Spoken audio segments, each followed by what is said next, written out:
Libra, it's April 2024. I'm Dadici. Welcome again to your month. Here's the chart I've animated. It's a pretty important month. We have a total solar eclipse that is going to take place on the 9th, 8th, 9th, depending on which time zone you're in. And that eclipse is going to be very, very important for you as it happens here in this 7th house of relationships, shaking things up indeed. And in particular, the eclipse shadow is going to be visible in the US, Mexico, Canada. It's going to pass over that part of the world. So those of you that are married, in relationships, living in the northern hemisphere in that part of the world, this is going to be a very, very important time. We see that the retrograde Mercury taking place from the 2nd of April till the 25th of April is also going to create a whole lot of important thinking processes. I've just got to do this bandana up, it's annoying me. Hang on one moment, I'm sort of stuck. I'm going to keep talking though. You'll see there Venus also entering into that area, and then on the 8th, the position of the moon transiting in there to make that contact with the sun for the solar eclipse on the 9th. Look at that.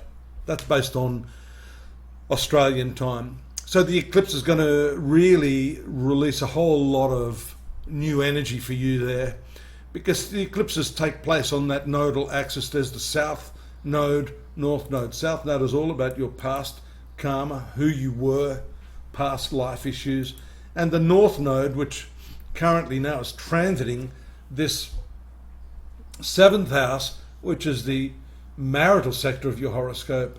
Very, very powerful indeed. Now I can give you some hints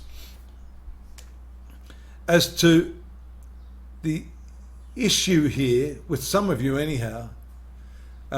It's this 6th house where you have that, you'd call it a bit of an unsavory combination of Mars, Saturn, Neptune.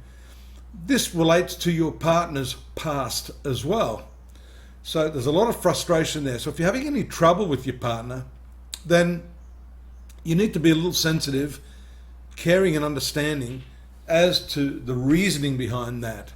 Your partner may themselves be processing a lot of their own past karma at this time. So be mindful of that and use the retrograde Mercury here, as you can see, to try to communicate your way through that. Mercury is actually quite a friendly planet for you. It rules your 9th house, which is the zone of belief systems, value systems. And so when that planet ruling the value systems of your life is transiting this area and retrograde, it empowers it.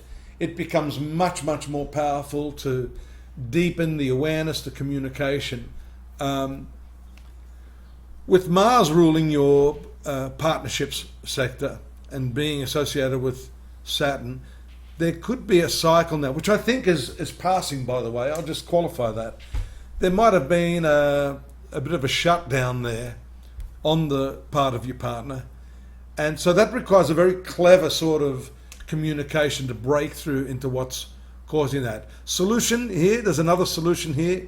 We see on the 20th, the transit of the sun into this 8th house of intimacy. You've already got Jupiter and Uranus there.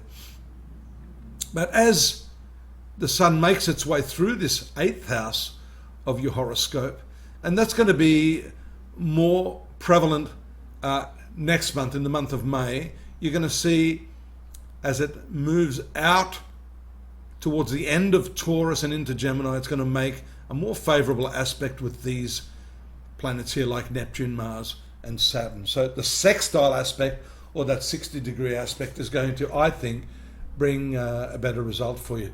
25th, you see the very powerful, I think it's 25th, 24th, my apologies, a full moon there from that 8th house on or about 25th, which is the stationary and direct movement. So Mercury goes back into the direct motion, just sort of coinciding with that full moon in the finance sector. So around that time, a whole lot of financial issues may come to the fore.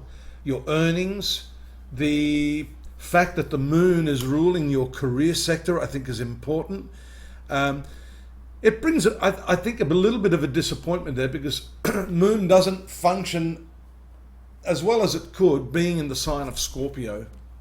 Scorpio is the depressed sign for the moon. However, there on the 30th, I'll hold that, you can see better aspects being formed here to Venus, which also sneaks into your 8th house. And I'll say to you that the 8th house, I mentioned earlier, was a way that you could help resolve some of these problems that you may be having in your relationship through this manner of intimacy. The 8th house is intimacy. When we say shared resources, we don't only talk about the shared material resources, we're talking about the shared emotional, spiritual, mental resources. So that's a way where you've got to come together, reignite those feelings of love and intimacy with your partner. Now, there's more on the month, as there always is, at astrology.com.au, my website. Please pop on over there, follow the links. Please do, I pray thee, subscribe. Tell your friends about our channel if you've enjoyed what I've had to say. It's a rather brief Oracle Express, as I say, just to give you a skimmed surface. Go over to the site to get more detail. Drop us a line if you've got some questions, and by all means, come back. I'll be here next month to give you May 2024. Look after yourselves. Bye-bye.